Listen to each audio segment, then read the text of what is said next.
Hello प्यारे बच्चों, welcome back to Ravindra Institute. आज मैं लाया हूँ आपके लिए क्लास सेवेंथ की एक पोइम। क्लास सेवेंथ की जो पोइम है लेसन 1, उस पोइम का हिंदी अनुवाद लेके आया हूँ। तो आप सभी को बहुत इजी तरीके से ये चैप्टर में कराने वाला हूँ। ये पोइम आपको रटना नहीं पड़ेगा, बहुत आसानी से। और जिन बच्चों को केवल हिंदी आती है, इंग्लिश पढ़ना नहीं आता है, तो उन बच्चों के लिए ये बहुत ही अच्छी है। इस तरह से मैंने बनाई है कि इसको कोई भी बच्चा लर्न कर सकता है, याद कर सकता है और अच्छे से इसको पढ़ सकता है। तो चलिए बिना देरी किए हुए स्टार्ट करते हैं आज की वीडियो। तो आपको अगर वीडियो लाभदायक लगे, अच्छी लगे, तो वीडियो को लाइक और चैनल को सब्सक्राइब जरूर करें। तो चलिएगा स्टार्ट करते हैं आज की पोइम। तो फर्स्ट लाइन पोइम की है, आप बुक को खोल लीजिएगा और सामने रख लीजिएगा, पढ़िएगा। For all the things around us big and small. और इसी को मैंने, इसका जो लाइन का उच्चारण किया है हिंदी में, यहाँ से for all the things around us big and small. अब इसका जो अर्थ है, मैं आपको अर्थ बताना चाहूँगा। फार मीन्स होता है के लिए, ऑल मीन्स सभी, थिंग्स मीन्स चीज़ें, अराउंड मीन्स हमारे आसपास या हमारे चारों ओर, अस हमारे, बिग मीन्स बड़े, एंड मीन्स और, स्मॉल मीन्स छोटे, एंड मीन्स और, स्मॉल मीन्स छोटे। तो मैंने इस तरह से आपको पूरी पोएम बना के दी है और आप इसको अच्छे से लर्न कर सकते हैं, याद कर सकते हैं। तो चलिए, तो इसका जो अर्थ है इस लाइन का, हमारे चारों ओर की सभी चीज़ें के लिए, छोटी बड़ी। क्योंकि एक बच्चा प्रार्थना कर रहा है ईश्वर से, कह रहा है कि हमारे चारों ओर की सभी चीज़ें, छोटी के लिए हो या बड़ी के लिए, सबके लिए वो प्रार्थना कर रहा है। अब आगे क्या बोल रहा है? For all the creatures on this earth, short and tall। For means के लिए, इस धरती पर रहने वाले सभी प्राणियों के लिए, छोटे हों और बड़े, या वे छोटे हों चाहे बड़े हों, उन सभी के लिए। नेक्स्ट लाइन है हमारी,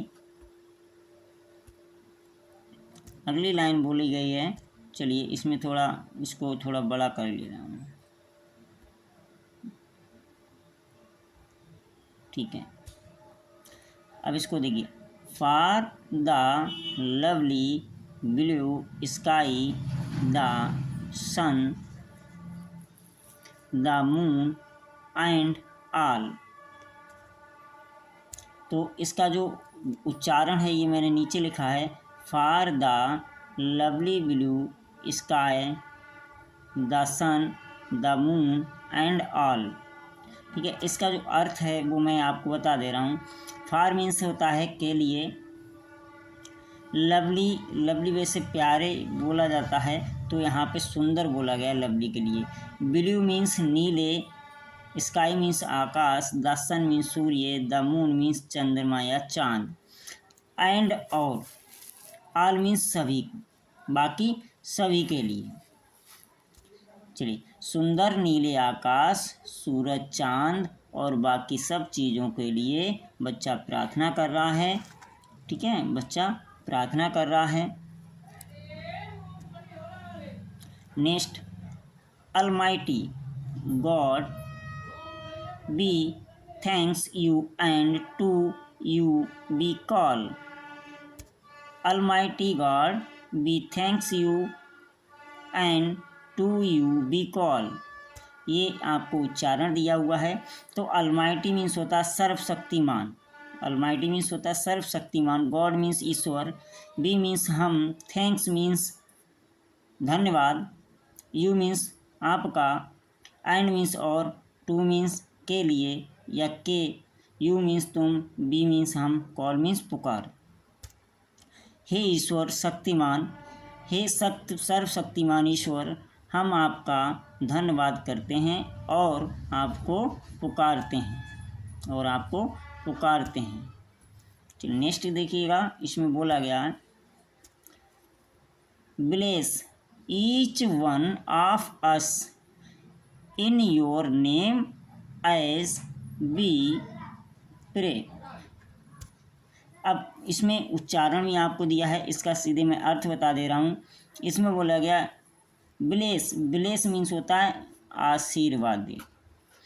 ईच मीन्स हर एक को, ईच वन मीन्स हर एक को, ऑफ अस मीन्स हमें, इन मीन्स में, योर नेम आपका नाम, यानी कि हम जब प्रार्थना करें तो हम सबको आशीर्वाद दें।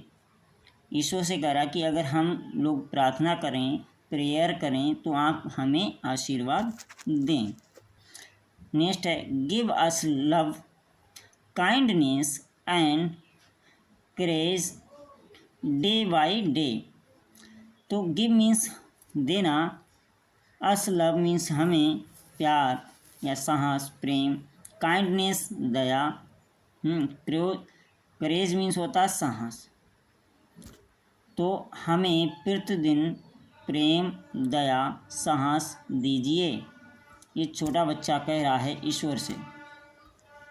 नेक्स्ट है may be live in peace and harmony where we stay. जहाँ भी हम रहें वहाँ शांति और एकता से रहें। Give us the strength to serve you can that में। जो भी हो हमें आपकी सेवा करने की शक्ति दीजिए। बच्चा कह रहा कि जो भी हो हमें आपकी सेवा करने का मौका दीजिए या शक्ति दीजिए। नेक्स्ट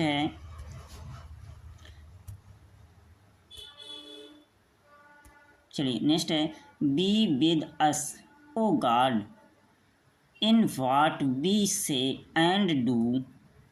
हे ईश्वर, हमें हर वचन और कर्म में हमारे साथ रहें। ईश्वर कह रहा कि हमारे जितने भी वचन हैं और कर्म हैं हमेशा आप हमारे साथ रहें। ये बच्चा ईश्वर से ऐसी प्रार्थना कर रहा है। नेक्स्ट फिर बोल रहा है accept this prayer O God, be bow down you to you. इस प्रार्थना को स्वीकार करो हे ईश्वर। कह रहा हे ईश्वर, इस प्रार्थना को स्वीकार करो। हम आपको नमन करते हैं। तो आई होप कि आपके अच्छे से समझ में आई होगी और इसको आप अच्छे से दोबारा पढ़िएगा तो आप अपने आप से करेंगे तो और अच्छा कर लेंगे, क्योंकि मैंने इस तरह से बनाई कि ये कोई भी बच्चा इसको देख सकता है और पढ़ भी सकता है। अच्छी तरह से आप पढ़ना सीख जाओगे। ये उन बच्चों के लिए जो बहुत ही कमज़ोर बच्चे हैं, जिनको इंग्लिश पढ़ना नहीं आती है और उच्चारण करना नहीं आता। Thanks for watching this video. प्यारे बच्चों, मिलते हैं नेक्स्ट वीडियो में। अगर आपको इसका अभ्यास चाहिए, एक्सरसाइज चाहिए, प्रश्न उत्तर क्वेश्चन आंसर चाहिए तो मुझे कमेंट में लिखिए, मैं वो भी करा दूँगा।